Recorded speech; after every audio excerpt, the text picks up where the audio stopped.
Hi guys, it is Nick here with Nick's Topics.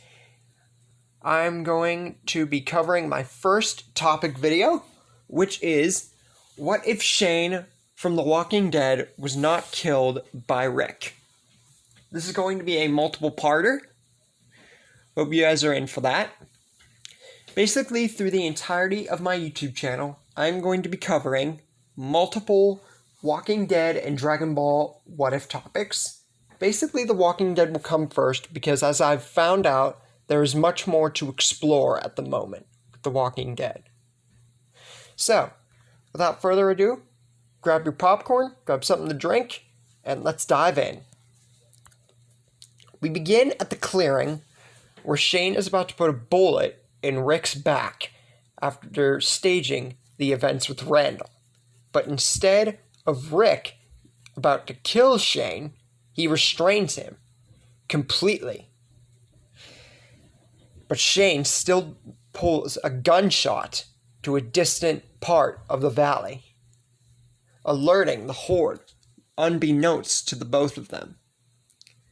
Rick basically tells Shane to leave the group and never return, telling Shane that everything that has transpired will be told to the group, especially Lori and Carl. Never able to earn their respect back, ever again. Shane knows this, and knows that Rick is telling the truth, that he has no way to escape this. At that time, the Horde begins to draw near. Shane begins to see this, and runs off into a distant part of the woods, away from the Horde. Now you might be asking, why didn't no one else go with Shane? Did anyone know Shane was gone? Anyone spy? No. The only one that was near the events was Carl. And just as Shane was running off, Rick was running towards the farm, seeing Carl run up towards the field, not even knowing that Shane was there. And the only one that remotely liked Shane, in a way, was Andrea. And even if she had seen Shane, if she had known that he was going to kill Rick, or at least attempt to, she would never respect him again.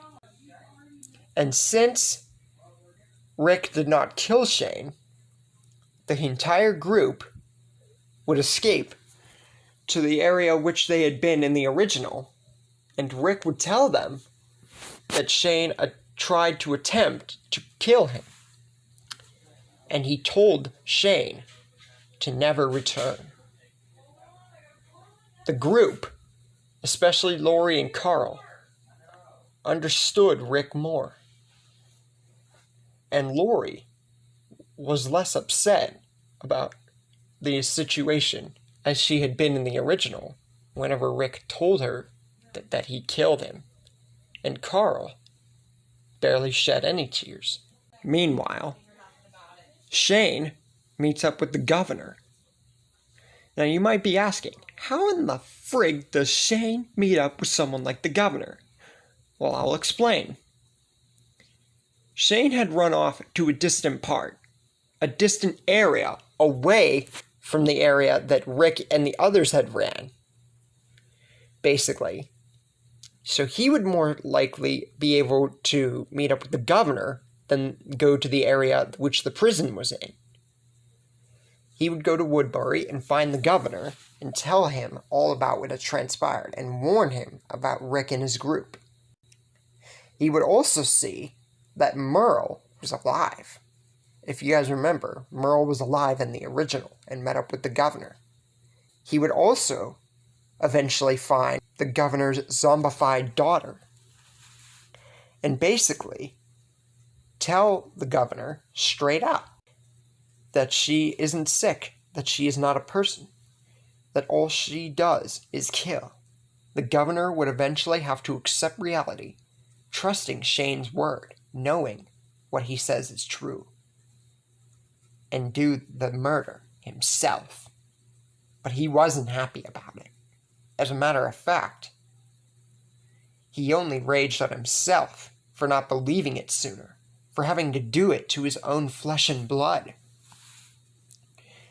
This inspired him to take Shane's word and go after Rick's group, taking his vengeance on anyone who defied him. But before that could happen, Michonne and Andrea are eventually shown up to the area. If you guys remember correctly, Michonne and Andrea were eventually taken to Woodbury. But this time, the zombified daughter of the governor's was not around, so there was less of Michonne to expect or to be suspicious of. And Andrea would see Shane. Shane told Andrea straight out that he escaped from the Horde, that he was trying to help Rick, but he was split up. Andrea, taking Shane's word, decided that it would be best for them to stick together. Meanwhile, Carl, Herschel, Beth, Maggie, Glenn, T-Dog, Daryl, Carol, and Rick were all at the prison, and the events come to pass per the original. They eventually meet up with the prisoners, and those events transpire the same way. Laurie's pregnancy eventually advances.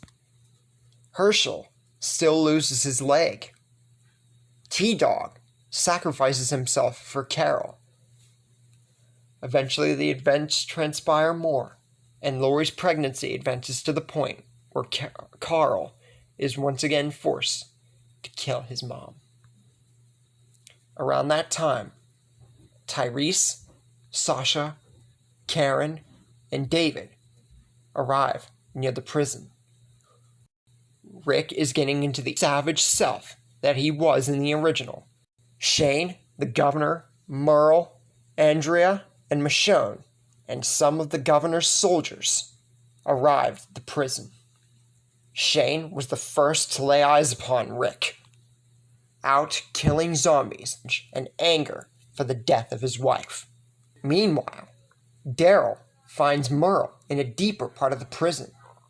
Seeing the two of them together, Merle realizes that nothing happened to Daryl, that Rick wasn't really out to kill his brother, so he had less incentive to take anyone hostage or act anywhere near as rude as he did in the original. Daryl sees Andrea and Michonne. Michonne is about to unleash her blade on Daryl, but Daryl shoots an arrow straight through Michonne, as he did in a flashback of Michonne in Season 10 of the original.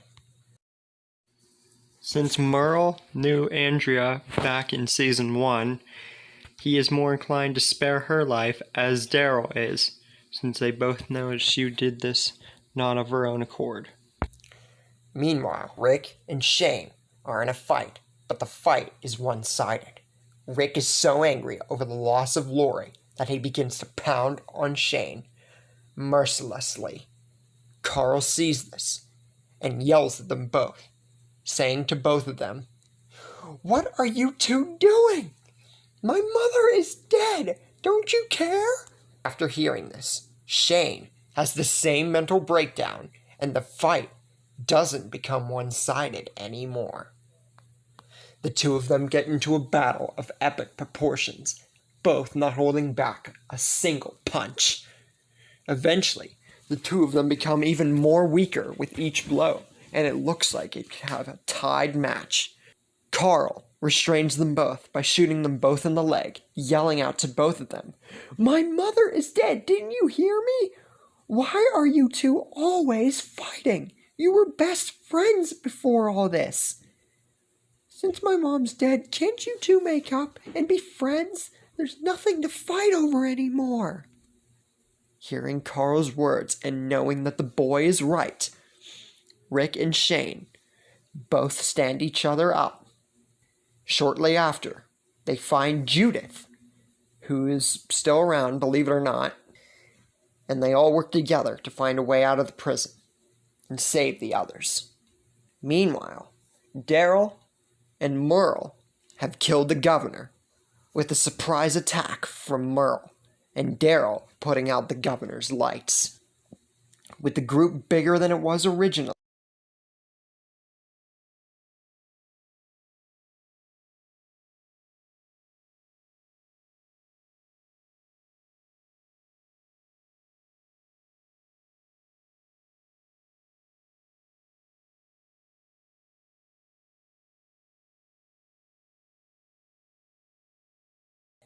they advance out of the prison, knowing that it won't be safe anymore. Now you might be asking, what happens to Woodbury now? Well, since the governor isn't there anymore and no really strong soldiers, it would basically be taken over. That means Lizzie, Mika, all those people, they would basically be killed. Woodbury would basically become a ghost town. Eventually, the big group would meet up with Abraham, Rosita, and Eugene. And they would all travel together and find the signs toward Terminus. Eventually, they would meet up with the cannibals, and they'd be greeted by Gareth, unbeknownst to all of them that they were all cannibals. But having Shane and Merle there, and having a bigger group and bigger knowledge of their surroundings, they would all see that all is not right. They would all think to themselves, this is a sanctuary. Where's all the people? Why is there so few of people? Then they would slowly realize, before Gareth and the others had time to actually attack, this is no sanctuary. So, an epic battle of guns begins. Unfortunately, a gunshot rings out, and Herschel is killed in the ensuing frenzy. Yes, Herschel does still die. He would have died eventually. Be old age, a bite, a gunshot.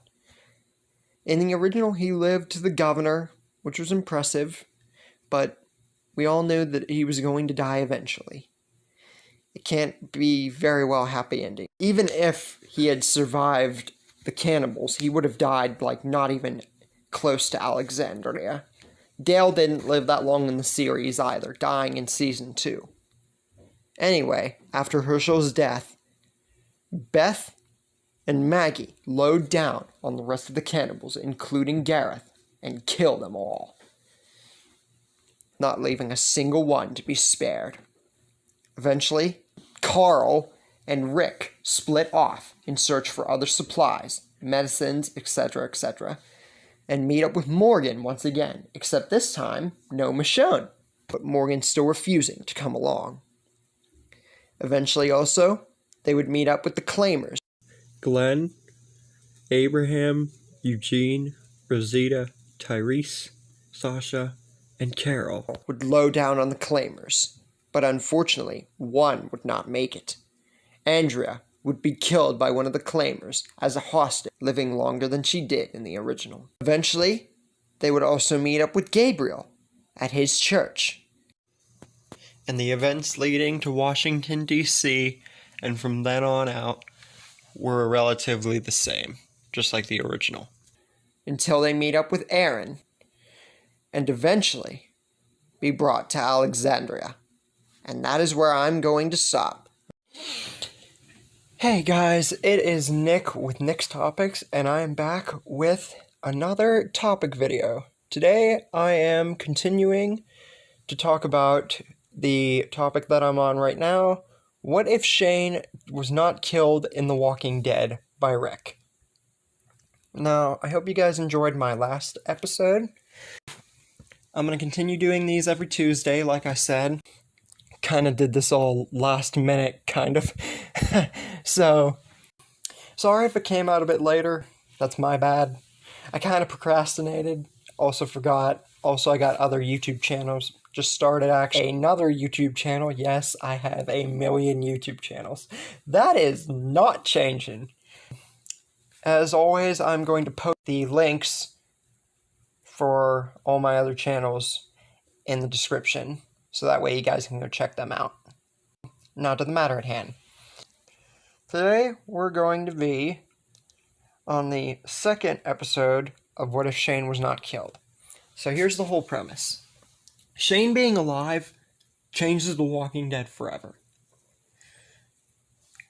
Basically, a lot of things change. Michonne dies. No Michonne. That means no RJ, or whatever his name was. Merle actually lives past the governor arc. Karen, David, Tyrese, and Beth they all live to Alexandria. So, that's a thing. Yeah, a lot of things changed. But yeah. Basically, on the last episode, the group was brought to Alexandria by Aaron. Now, the group is consisting of the following.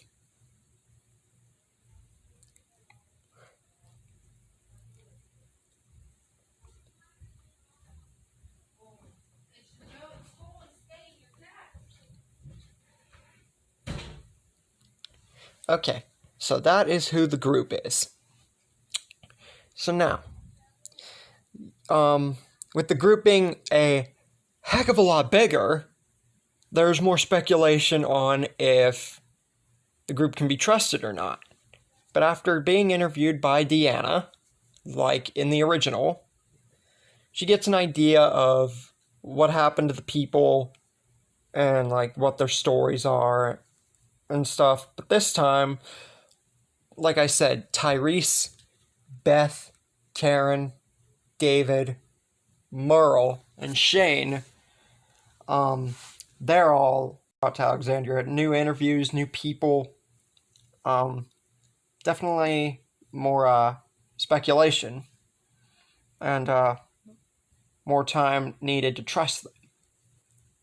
They still meet up with Aiden, go out to the woods, and that stuff pretty much happens as normal.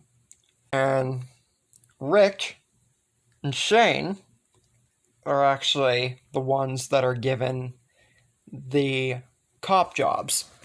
If you guys remember it in the original, it was Rick and Michonne who both assigned to be have the police uniforms and everything else. This time it's Rick and Shane, and they both have the uniforms because Deanna knows they're best friends, so it makes sense.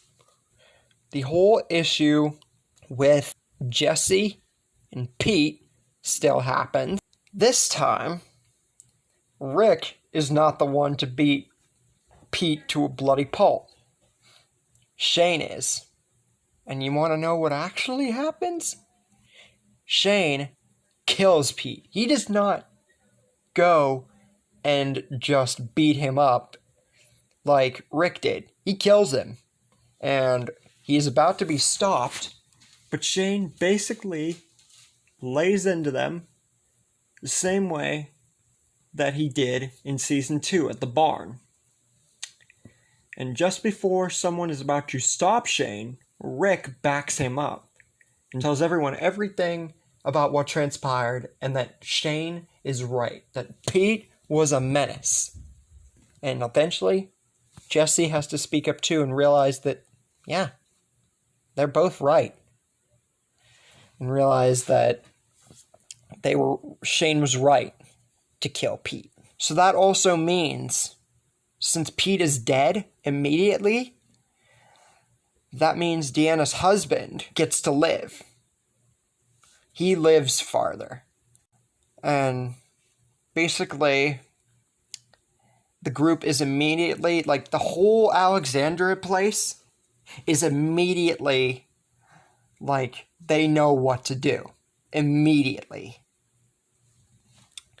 Events pretty much transpire as normal. Morgan, we still get to see Morgan and what he was up to. We still have the encounter with the wolves invading Alexandria with the herd and everything else, and Daryl and Merle, Sasha and Abraham all splitting off, except this time whenever Daryl meets up with Dwight, this time Dwight dies. No more Dwight. Just as Daryl and Dwight are having a standoff, Merle cuts the tension, literally, and slits Dwight's throat. So that means Dwight is gone. No Dwight. That means a lot more things will change with that too, and you'll see what changes. Now you guys might be asking, if Dwight is dead, then what happens to Denise? What happens to Daryl and Glenn, and what would have happened with Michonne? Do they still get kidnapped? Well, I'll get to that. Like I said, with Dwight dead, that changes a lot. And you might also be asking, what about the two girls? Do Daryl and Merle kill them? No, because they didn't try to hold Daryl a hostage point in the original. Dwight did. He was the bad guy in that situation. Daryl and Merle encounter Sasha and Abraham and tell them what went down. Meanwhile, per the original, the clock tower still falls down, and the Horde and the Wolves bust into Alexandria. And at this point, my friends, Karen, David, Beth, and Tyrese, they all meet their end. Because at this point, they've lived long enough, and they would have died sooner or later anyway. Anyway, the whole events happen with the saviors on the road. If you guys remember in the original, Daryl, Sasha, and Abraham meet the biker saviors on the road, and they're asked to give over their crap. Except with Merle there, it's a little bit more of a fight. And you might be asking, do the saviors take away Merle's blade on his hand? Yes. But it still happens as normal. Daryl blows him to smithereens. But now, Merle doesn't have a sword, because it was blown to smithereens. Because, saviors took it. Because if they hadn't taken it, Merle would have slashed one of them, and they would have all killed them. Kill them all. That's another side to the story. Anyway, back at Alexandria, the group is still forced, like the original, to disguise themselves as zombies.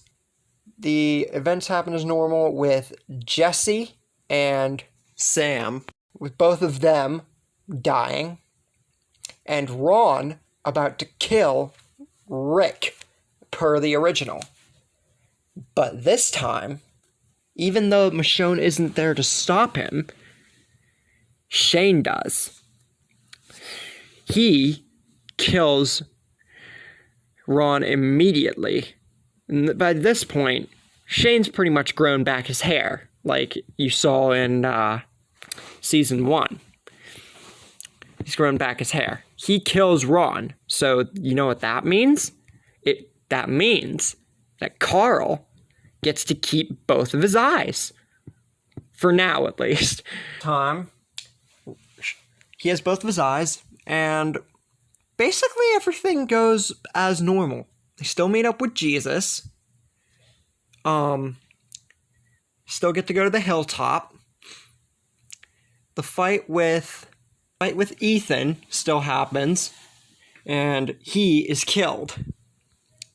So that happens per the original, like I said. And then they go to the satellite outpost, take out the saviors there. Eugene and Abraham still go to the place to make some bullets, have their differences, because if you guys remember the things with Washington and everything, that still happens as normal. Maggie, her pregnancy advances, and they eventually have to go to the hilltop to get medicine. But at this point, per the original, they meet up with Simon and the saviors on the road. Those events still happen as normal, and the group is eventually surrounded by the saviors. Now, you might be asking, since Dwight is dead, who is the other right-hand man or gal besides Simon? Well, since Dwight's dead, guess who the new right-hand person is? This is gonna blow your minds. The new right-hand person is Tara. I know. Shocker. Now you guys might be wondering, why in the world would Tara join up with the Saviors, of all things?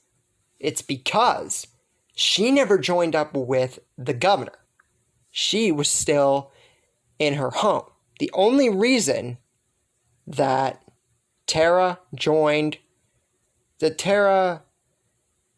the group is because she was taken with the governor, but she never met the governor.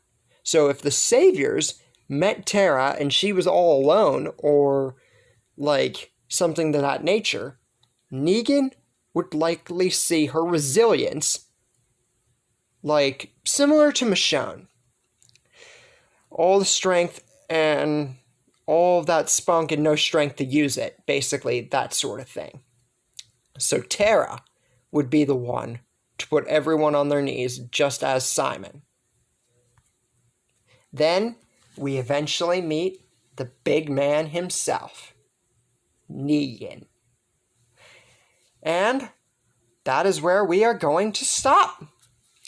Now, I know, it's a cliffhanger, but don't worry, guys. I will be back on next Tuesday for the next episode. Now, I really hope you guys enjoyed this. I really hope you guys are enjoying the series so far. I really enjoy making it. I know, it's a cliffhanger to, like, leave off with Tara and stuff like that. But don't worry. We will get to that. Oh, and there's one more thing that I forgot to mention. Morgan and Carol are actually this time with the group. See, with Carol never meeting Lizzie and Mika, that, like, leaves her somewhat still sane. So her and Morgan never split off from the group. I also forgot to mention that Morgan comes back with the group and everything. Well, I did say that the events transpire as normal, so you gotta forgive me for that one. But anyway, guys, I hope you guys are enjoying the series so far. What's up, guys? It is Nick with Nick's Topics, back with the third topic video regarding the topic, what if Shane wasn't killed by Rick? Last time, we left off with the entrance of Negan. So now let's continue the story. We left off with the entrance of Negan, Tara becoming a savior, Carol and Morgan being there. Next, we get Negan giving the big speech about how Rick killed his men, etc., etc. And then he goes to decide who gets the honors of being Lucilled. And in this story, the first one to get Lucilled is Merle. Yes, Merle actually lived to season 7. He lived much longer than he did in the original. He played a good part. Definitely changed a lot. Merle gets to be the first one to get Lucilled. Daryl, of course, punches, except way, way harder. Because it was his frickin' brother. But the Saviors, together, and Tara have to put him down. Like, with a lot much more effort. Because of Daryl's punch, the next one to get Lucilled is Shane. Yes, Shane dies here. Now, you guys might be wondering, Nick, why are you killing off the characters that were put into the series and not the originals? Well, I'll get to that. It's character progression.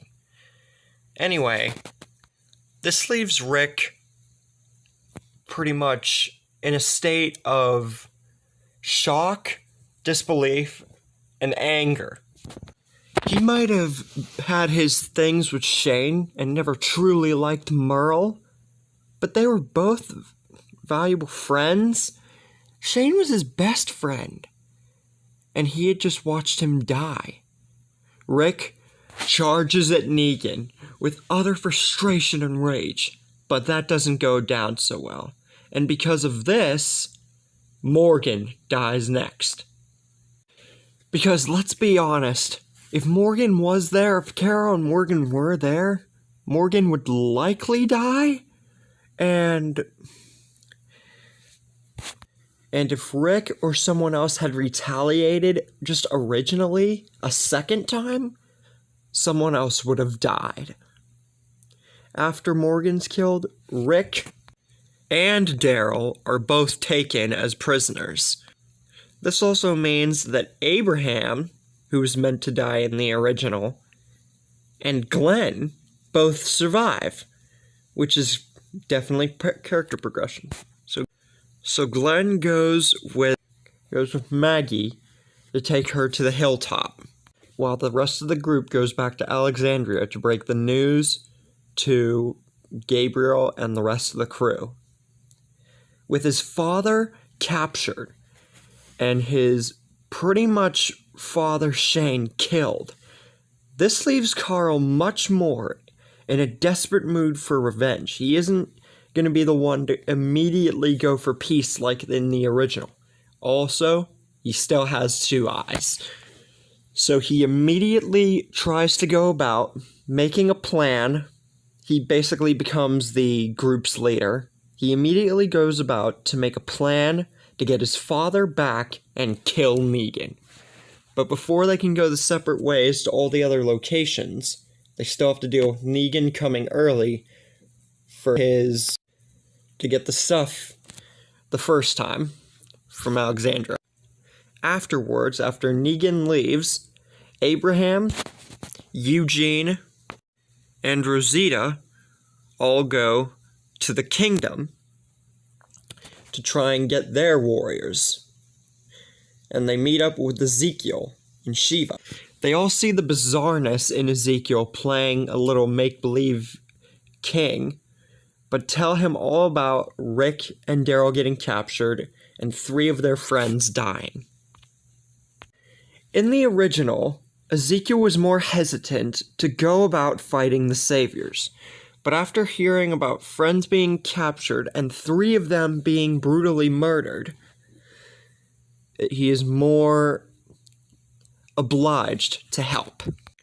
Meanwhile, Sasha goes with Father Gabriel to the junkyard where they meet Jadis and the scavengers.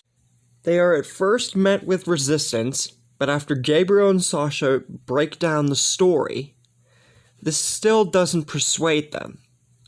Jadis wants assurance that they will get a bunch of guns out of it. Gabriel promises that after the Savior's defeat, they can have all of their guns and then some.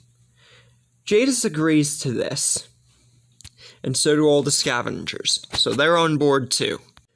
And last but not least, Carol, paired up with Jesus, go to Oceanside and meet up with Tanya and Cindy and tell them all about what transpired. Natanya, of course, is stubborn like in the original, but Cindy trusts Carol and Jesus' word, and the warriors are in. With the kingdom, most of the hilltop, Alexandria, the junkyard, and Oceanside all ganged up with Carl. Carl goes about making a plan to rescue his father and Daryl before they begin the attack on the Saviors. But they don't know how to proceed. Jesus then recommends that he will go and rescue the 2 of them. Right whenever he gives a shout-out signal, the rest of the entire group will bombard the sanctuary. Carl agrees to this, and the entire whole community group goes to the sanctuary to fight. At the sanctuary, Rick, in a separate part, along with Daryl, are being put to work, when suddenly, everyone hears gunshots and bombs ringing about the sanctuary. Rick and Daryl being rescued in the meantime while the place is being bombarded, but an all battle rages out. Simon, along with Tara and pretty much all the Saviors, are wiped out. Meanwhile, Rick finds Negan and an all-out battle begins. Rick pretty much dominating over Negan in some factors because of how angry he is. What with the death of the man who pretty much saved his life, meaning Morgan, and his best friend Shane, both perishing before his very eyes. The battle seems somewhat even when Daryl cuts in with his crossbow, shooting Negan straight in the neck, completely unable to defend himself. Carl seeing his opportunity as well, and headshotting Negan. So, at this point, Negan is done in the story. And with Negan being dead, that will change a lot. Like, a lot. And this is like, probably season 8 by now or something? Anyway, with Negan dead, I also forgot to mention, Carl and Enid still get together, but Enid, pretty much the same stuff goes down with Enid, basically. They are going to have a much more significant relationship in the future, so stay tuned for that. Anyway, it pretty much ends with the bargain that Carl had made with the scavengers, and Rick once again taking over the leadership of the group, and them having to give the scavengers guns, and pretty much everyone being friends. No one really died in the battle because everyone of Rick's group, or Carl's at the time, was outside of the sanctuary, and all the others were pretty much inside. So it was pretty much a massacre. But with Negan dead, that changes a lot. I hope you guys enjoyed this episode, a bit shorter than the rest, but this pretty much covers the Savior arc. Next episode, I'm going to be covering, like, the bridge topic and the Whisperers. I hope you guys enjoyed this episode. Hey guys, it's Nick, back with Nick's Topics, and we are on the fourth part of my current topic. What if Shane was not killed by Rick? Now, in the last part, a lot happened. First, Shane died to Negan after showing great improvement as a character and living longer than he did in the original. Merle died, and he lived way past the time that he did in the original. And Morgan died a lot sooner in the series, because currently in Fear the Walking Dead, he's alive. Anyway, after those three were killed, and Rick and Daryl captured, Carl leads the Kingdom, Alexandria, Jadis's people, and Oceanside in an assault at the sanctuary and rescuing Rick and Daryl. Daryl and Carl himself kill Negan while Rick was in a fight with him. So, no more Negan. Basically, he is out of the story, and that's going to change a lot down the road, too. Now, Sadiq is eventually still saved by Carl or someone else, but Carl does not get bit this time, so he actually gets to live. He does eventually still lose his eye. That still happens per the original, just a lot later. And Enid eventually gets pregnant. But that happens pretty much a bit after Negan's defeat. All the saviors are also dead, so that whole Justin sequence and everything, that sequence is taken out of the story also. So now the group consists of Abraham, who lived farther than the original, Eugene, Rosita, Aaron, Eric, who actually lives past the Saviors, Jesus, Rick, who is more of a mad warrior now, basically him, Daryl, and Carl. Because of the deaths of Shane and Merle, and especially Morgan, it changed Rick, Daryl, and Carl a lot because of the character progression that the two of them chose, and because Morgan saved Rick's life. So it definitely changes their attitudes. Judith is still around. She's getting to grow up a little. Ezekiel and his people are still around. None of them really died. Shiva's alive. Cindy and her people of Oceanside are alive.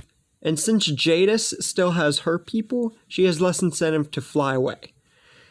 Glenn is still around, who lived past the Saviors. Maggie is still alive. And now Glenn's actually alive to be a father to Herschel.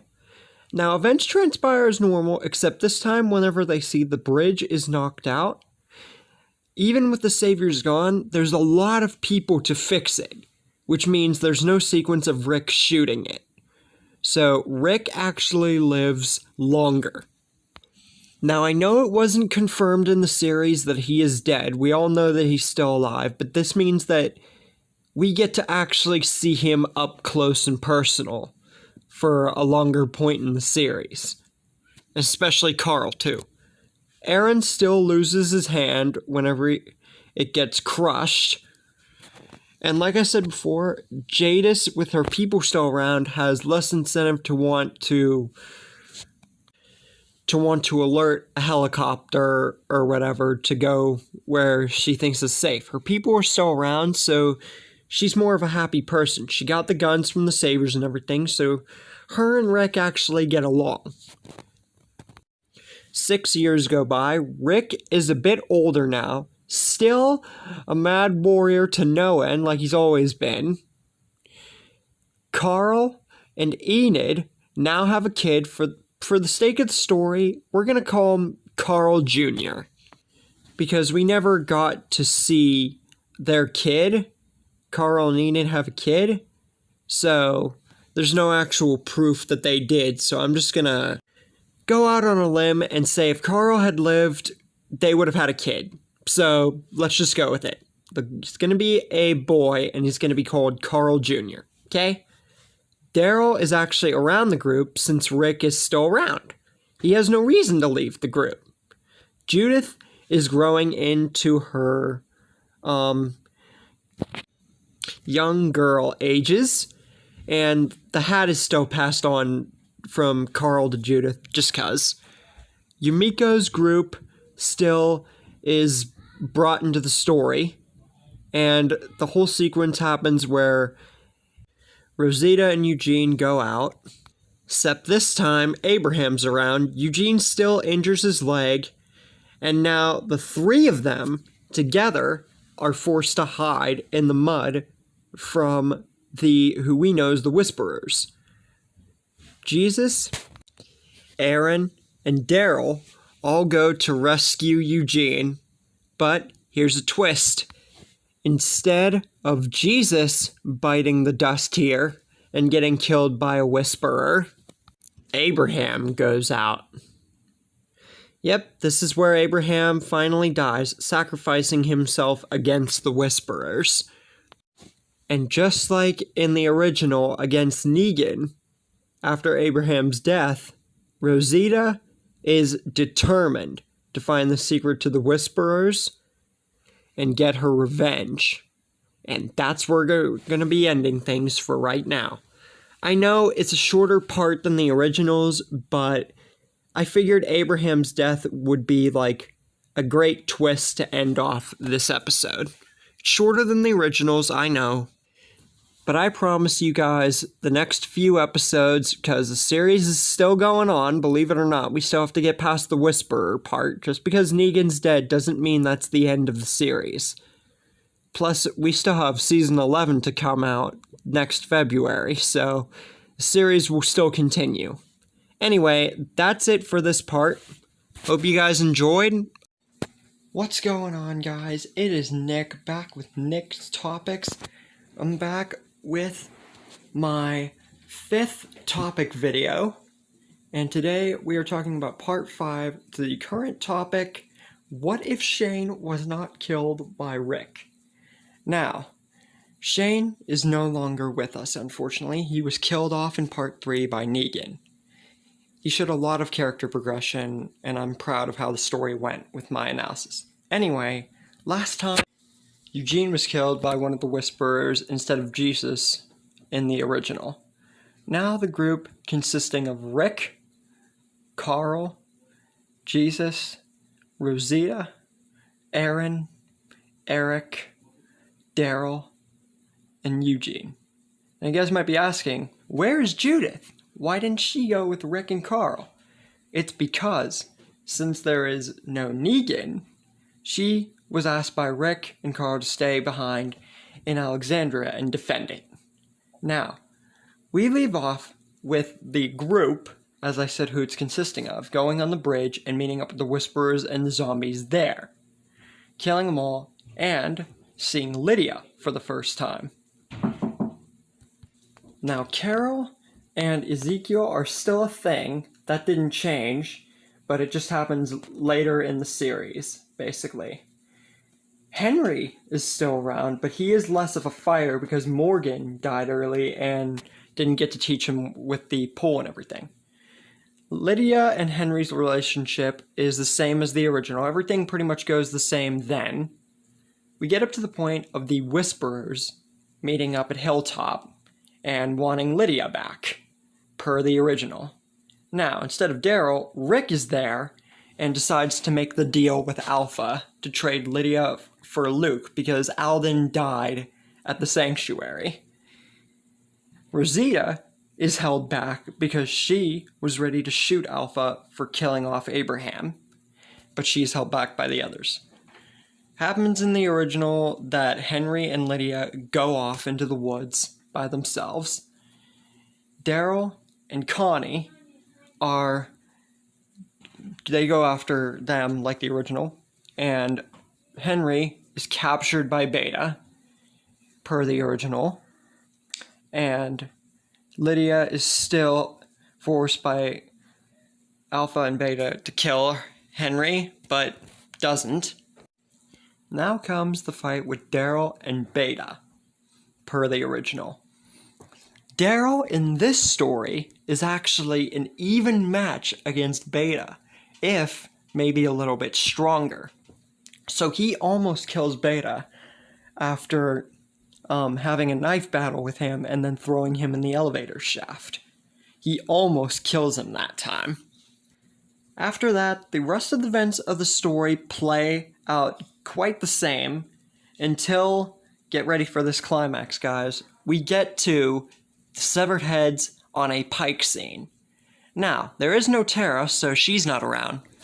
Enid is still killed off, much to the dismay of Carl, and Glenn is killed as well. His head is on a pike as well, so this is sadly where Glenn dies, living up to season 9 instead of 7. Now Rick, Carl, Daryl, Rosita, Carol, and Maggie are all going to be after Alpha's head, and that's where we're going to be leaving things. So what do you guys think? Did you like how this episode played out? Do you think that more character progression will be showed with Rick, Carl, Daryl, Carol, Rosita, and Maggie? Did you think that Glenn, living past season 7, was a better change for the group? I definitely think that the story has definitely impacted a lot. Henry was less of a fighter, so he died way easier. Enid dying will leave a big impact on Carl, who has lived up till season 9. Rick is still around, which will impact a lot. And this time, there's no Negan. So there will be no Negan joining with the Saviors. There will be no him doing the job for Carol. This time, we got a bunch of people who want to go after Alpha's head. So do you think Alpha will be able to take them all on if that scene does come around? Hope you guys enjoyed this one. Hey guys, it is Nick here with Nick's Topics, back with another Walking Dead What If topic. And guess what? It's an oldie fan favorite from when I started the channel. What if Rick never killed Shane? Part 7! Yes, I know I never actually put a part 6 in, but I did put an update video in, pretty much making that like a little mini part 6, if you want to call it that. So, let's just recap. The reasoning that I haven't made a part 7 is because I was waiting for most, or if all, season 11 to come out because I had nothing more to go off of. Because a lot in the What If particularly disabled me from really, truly continuing on with the story. But 15 episodes have come out. Oh, 16. About that number. Because the time you'll be watching this video, it will already be pre-recorded. And I'd say like 16 or so, at least. Anyway, back to what I was saying. This is going to be kind of a long one. Probably longer than most of my What If Rick Did Not Kill Shane videos. Usually the first 2 parts were like in the mix of like over 10 minutes, so who knows? But enough of me talking, let's recap to where we left off.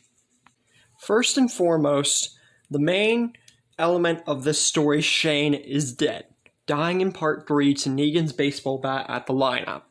If you guys have not watched the series, then there's a fresh reminder to you. I don't want to like give every single little detail as to what happened in previous parts because I feel like that would take way too much time and it would get boring. So I'll try to sum it up as good as I can before we get into the real deal. So, like I said, Shane is dead.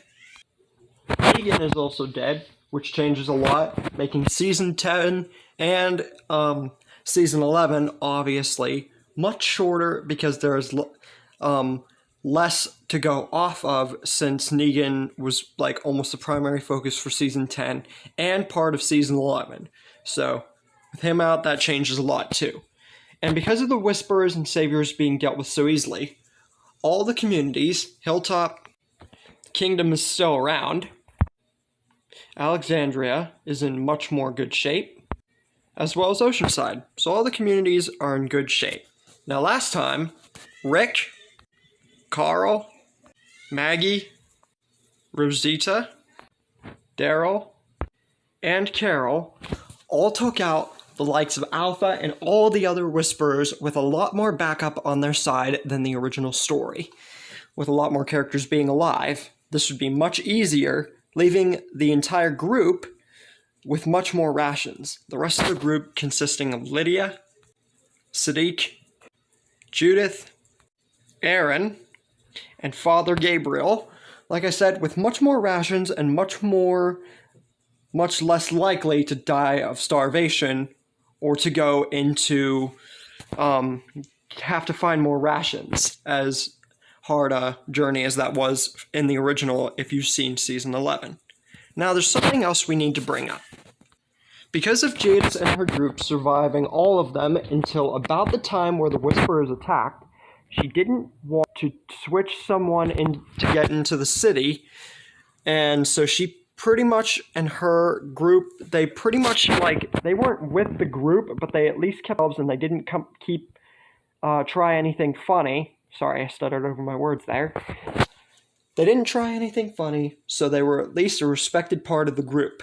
But because of their deaths by the Whisperers, this left Jadis wanting to trade someone to get into the city, so she at least had a group and, like, people and all that other goody nonsense. But unfortunately, the scheme doesn't play well to her advantage because of everyone in the group, mainly consisting of the guys that I said killed Alpha, a lot more angry and tougher than they were in the original story.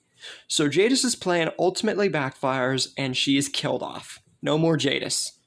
Meanwhile, the pair of Eugene, Ezekiel, Yumiko, and Princess all meet together and end up at the Commonwealth per the original story. So those events come to pass per the original, nothing major really changes. Now I bet you guys are probably going to ask this question in the comments before you even get to hear it. Does Maggie still meet Elijah and that group? Well, no.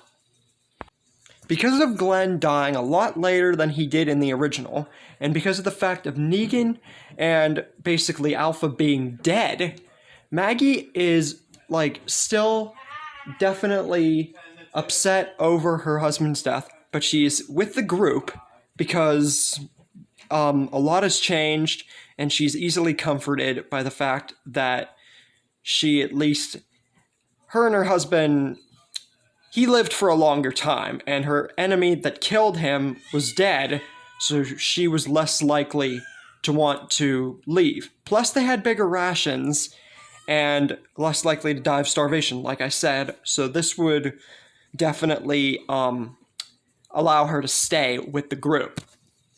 Now, what of Elijah and that group, you ask? Well, the Reapers would likely have killed them. So, sorry if you're Elijah fans and those other guy fans out there, but without Maggie, it'd likely be dead.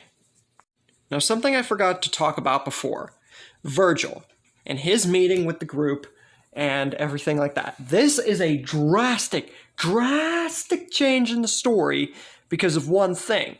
Rick is still alive and around, so him, like, his stuff being on that ship is less likely to have an occurrence, more than less likely, completely out of the question.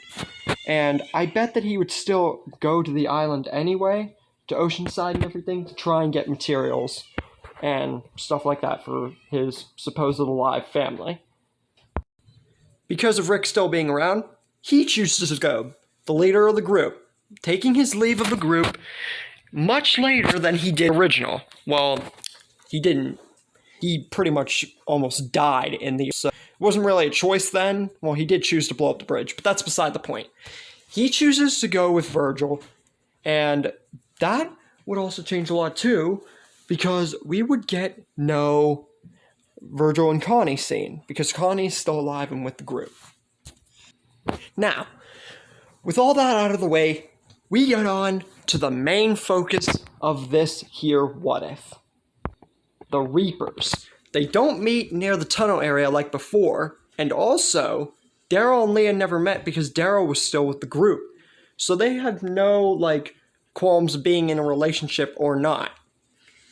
And you guys might be asking, why is Leah still part of the Reapers? Would she still be part of the Reapers even if she didn't meet Daryl?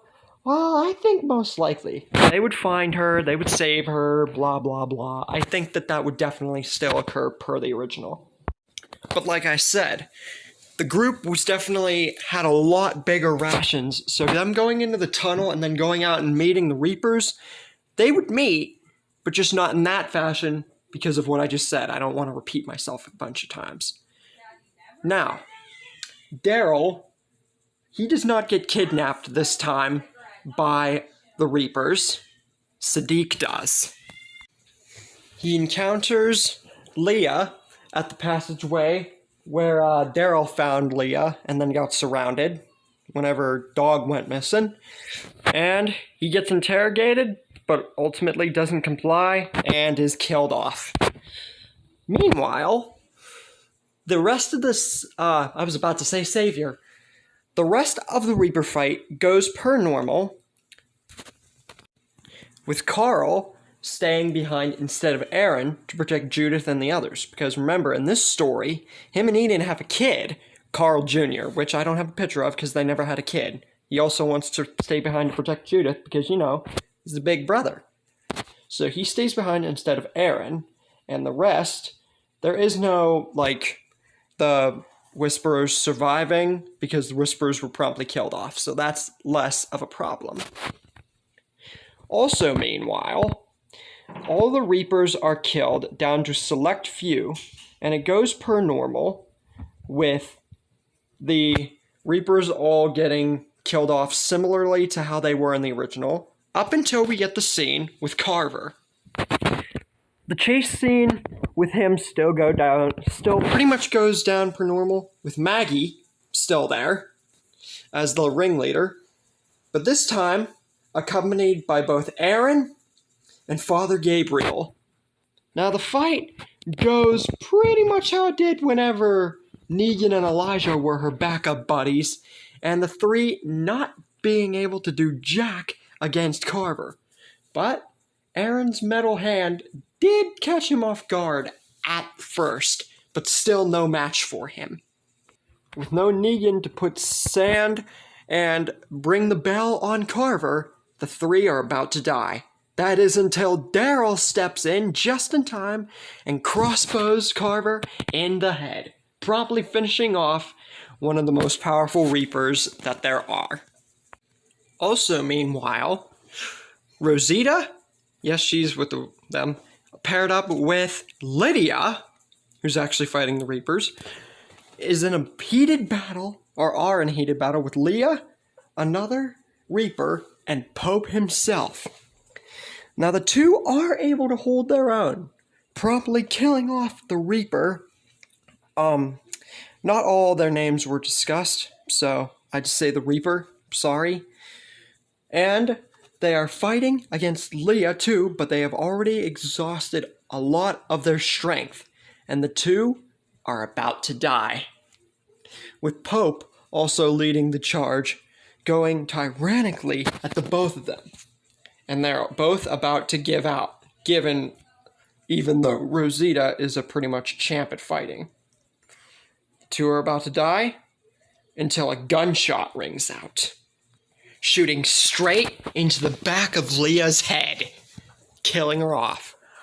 Also, slightly grazing Pope, straight in the side of his leg. The savior, you may ask? The savior is Rick, who came back from his island voyage with Virgil. Now, about Virgil, probably should mention that he was killed off by Rick. Why, you may ask?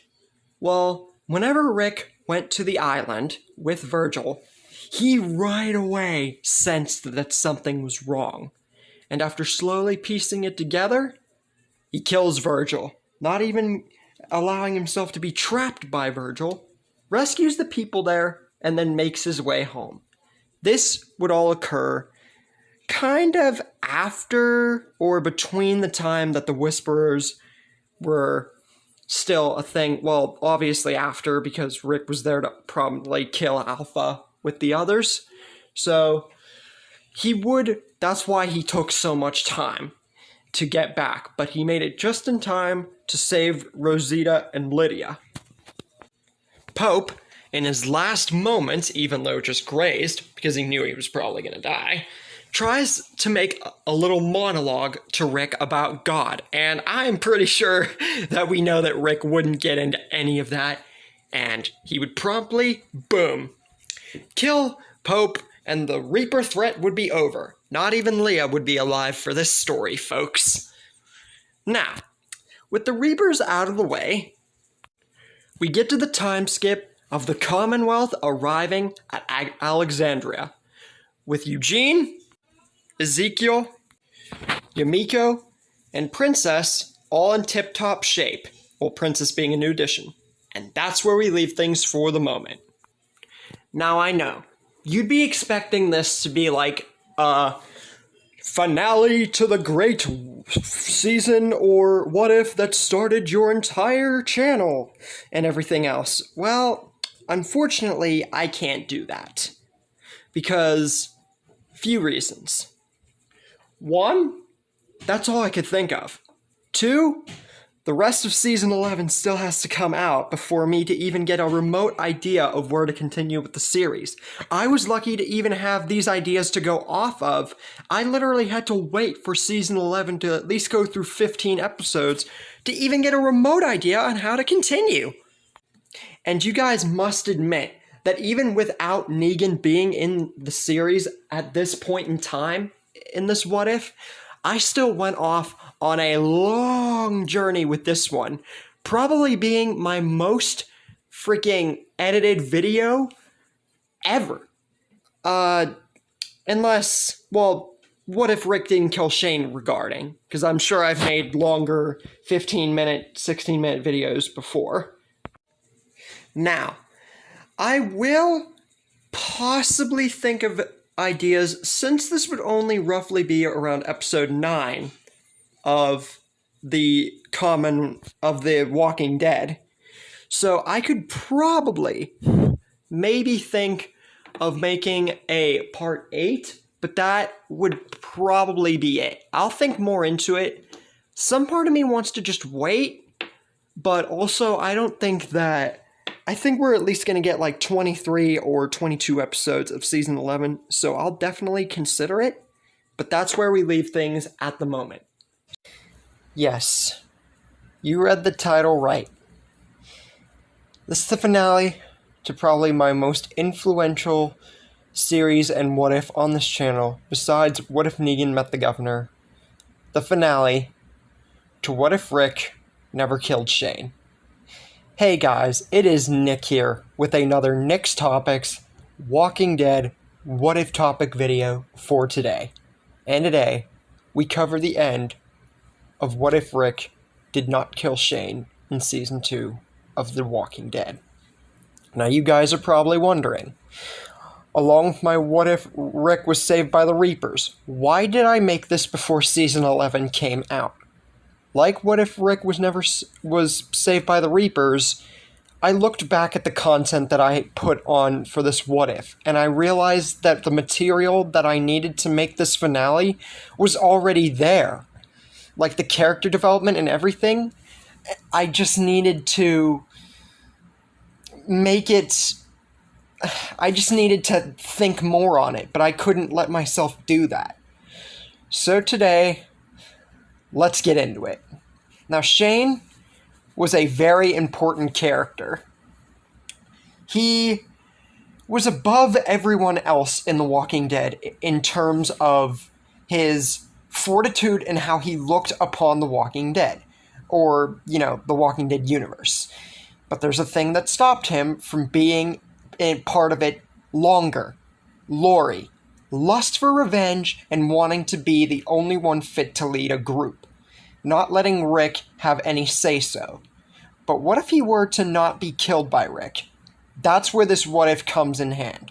Now this is going to be a long video, so whatever drinks or snacks that you want to grab before I get deep into this, grab them now. Because most of this video is going to be a review of everything that's transpired, because it's the finale. So strap yourselves in and get ready for this finale. This all began in the field of part 1, where Rick and Shane had their face-off, but Rick this time ultimately sparing Shane but banishing him from the group. Shane would then go on to meet the governor eventually, and try to stage an alliance with him in ways of getting back at Rick. The jail saga went per normal up until the point where the governor and Shane and them actually staged an ambush on Rick and the group, with Rick and Shane having an all-out brawl to the death after Shane also learning that Lori had passed due to pregnancy and Carl putting her down. Carl ultimately put them both down on their knees after shooting them in the leg, after saying about his mom and stuff, and that they don't need to fight anymore. Ultimately, conversing the two to be friends once again, weirdly. Michonne would not get to live past season 3 or 2 or whatever you want to call that point, because she would be offed by Daryl and Merle. Now, you might be wondering why Michonne was an ally here, because she trusted the governor more. Speaking of Merle, he got to live a lot longer than his original counterpart, and spent pretty much all of his time with Daryl, as, you know, they did. Andrea would also go on to live past her original counterpart until about Terminus, and after that, where she would be held at gunpoint and killed by the Claimers. Herschel would also go on to live a little bit longer than he did in the original, living to Terminus, but sadly being offed there in the process. A lot more characters would go on to survive, Tyrese also being one of them. He would live to Alexandria, but sadly, when the wolves would attack, he would be offed in the process. Now, there was no hospital arc. I did not, I think, really cover that. This is why the review for this finale is going to be so long. For me reviewing some past mistakes that I forgot to correct, which is why this is very important to watch. The hospital arc did not happen because the group, there was no need to go there. Washington, that whole journey still happened per normal. Beth got to live past her original counterpart, but died along with Tyrese in the army of the wolves. Now, when we get to Alexandria, Rick and Shane would be the ones to wear the police uniforms as they did when we were first introduced to both of them in the original series, or, at the start of this one, whatever you want to call it. Marking their true friendship was finally justified and solved at last. Now, the problem with Pete was initially solved, if you want to call it that, with Shane being the one to not only put Pete down, but kill him, with Rick backing him up as to why it needed to be done.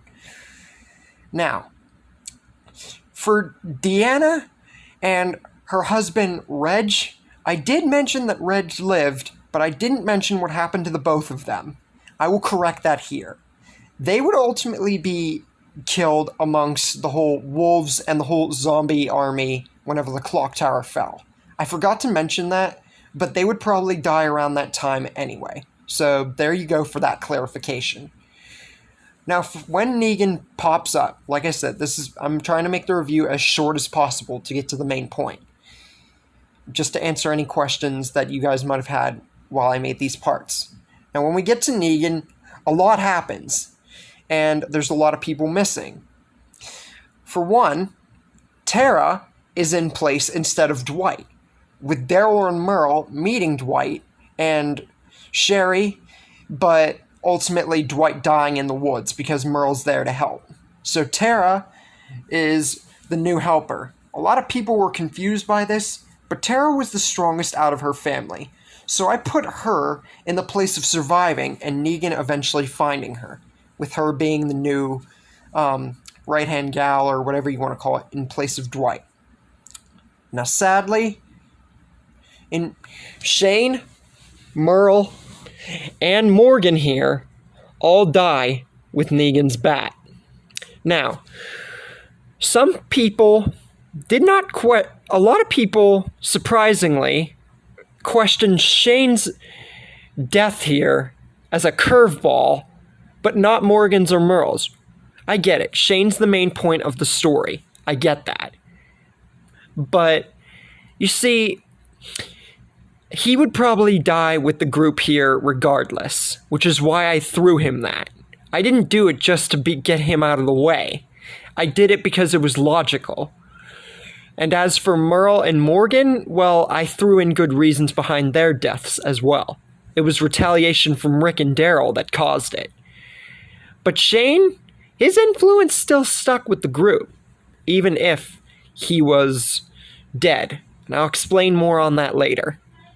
Anyway, because of all three of their deaths, and Rick and Daryl being captured because of their retaliation, Rick actually going with Daryl, but, not being together, obviously, Carl stages a plan among all communities to get his father and Daryl back and kill Negan. And with all the community's help, surprisingly, convincing them a lot better than the original people did, Negan is killed here by Carl, Daryl, and Rick, and all the saviors are killed as well, leaving no survivors. Carl also gets to live past his original counterpart. Still lost his eye, but it wasn't due to the wolf attack this time, because Shane was there to kill Ron properly and not letting him lose his eye then. Carl and Enid also get together and have a kid, which I named Carl Jr. One person was like, why didn't he name it Lori? Missed opportunity? Well, I threw that name in there because it never happened. So what the name could be and what the kid would look like and everything is a mystery because we're never going to see it happen. So for those of you wondering why I did that, that's why. Anyway, Rick actually stays with the group because there are way more than enough people here, way more survivors than in the original. But then Alpha and the Whisperers show up. And the introduction to them and a little bit beforehand goes per normal. But this time, Abraham, who ultimately got to survive past his original counterpart, sadly, in the introduction of the Whisperers, he is killed in place of Jesus. And after that, everything else goes almost per normal with the Whisperer arc, up until we get to the heads on the pike scene, where everyone is killed off per normal, with Enid also sadly dying. Sorry, Carl. Now he knows how Rick feels. And all the other people that died are the same, but in place of Henry, Glenn, who survived past his original counterpart, is sadly offed here as well, leading a bunch of people to wanting to kill Alpha. Maggie and Rick and Daryl being particular three of them. And suffice it to say, Alpha is pretty much screwed here, with not only one person after her head. So that is why after part 5, I secluded just a lot of that Whisperer arc, because it would be pointless to write that in. Because Alpha's just done. Too many people after her head. Now the Virgil sequence still does happen, but he's kept around until after Alpha is killed. And Rick is interested in the idea of getting more weapons and stuff, and stuff to protect him. But whenever he figures out what's going on and stuff, he kills Virgil and returns with the group, right when the Reapers are attacking. Speaking of Reapers, when he returns, Leah is killed in the process, because a lot to do with that, honestly. Same with my what if Rick was never saved by the Reapers thing, but for a different reason.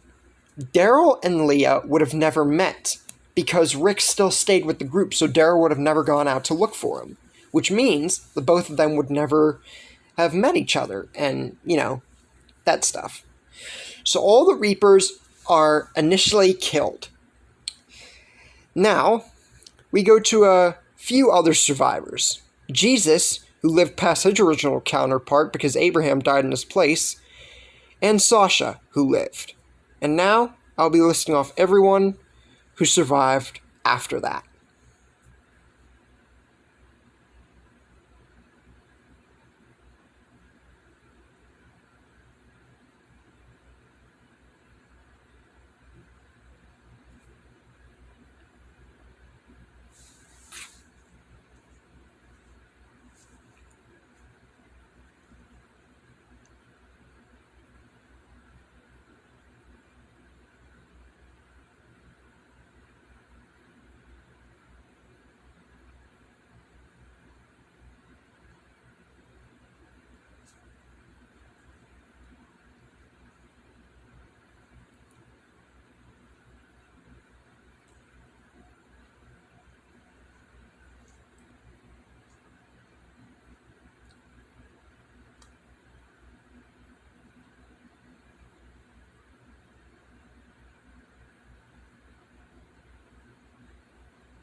As you can see, there are a lot more survivors in this continuity than in the original.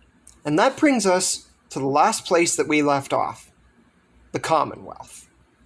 Now, this part, the recap's much longer than the original, and that's going to be for a couple reasons. The Commonwealth arc, while being similar to how it played out in the original, the group wins here by default. And they just kill everyone off in the Commonwealth. Rick while not being saved by the Reapers in that continuity, everyone here has a different mentality, being heartless driven warriors because of Shane's influence. Shane was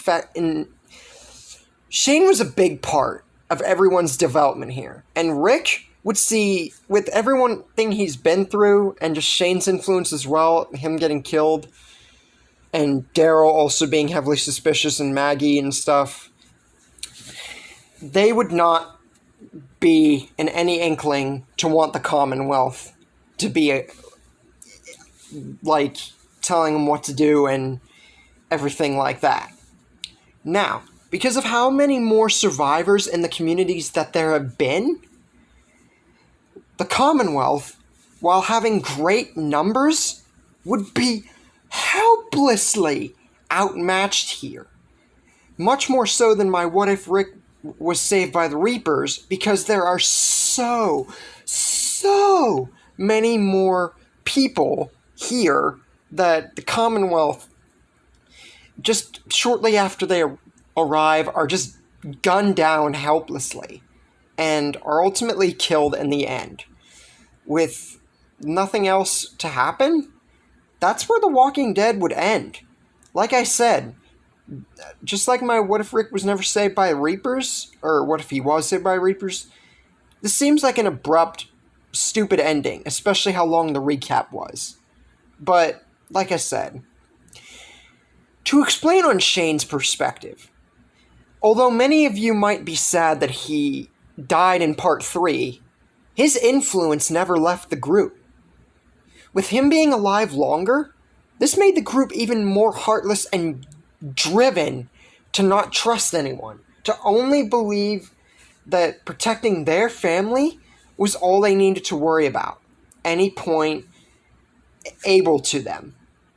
Shane's influence stuck with the group and made Rick and everyone else stronger because of it, which is why I could have made this part so much longer ago. And that's kind of where we end the series, folks. Probably my most influential series, besides What If Negan Never Met the Governor, or What If He Did Meet the Governor, sorry. Which, that's only a 4-minute video, and this is a very, pretty much this was the start of my channel, and I'm really appreciative to you guys for supporting this series and everything that I've done with it. I'm sorry to those of you that think this is a sorry ending for this series, but there's not much more that I could offer in terms of that. But I hope you guys have enjoyed my What If Rick Never Killed Shane. How did you like this series? Would you like to see a different ending play out? What do you think could have happened had Shane lived longer than he did in the original? I hope you guys thoroughly enjoyed this What If, and I will see you guys in the next video. See you later.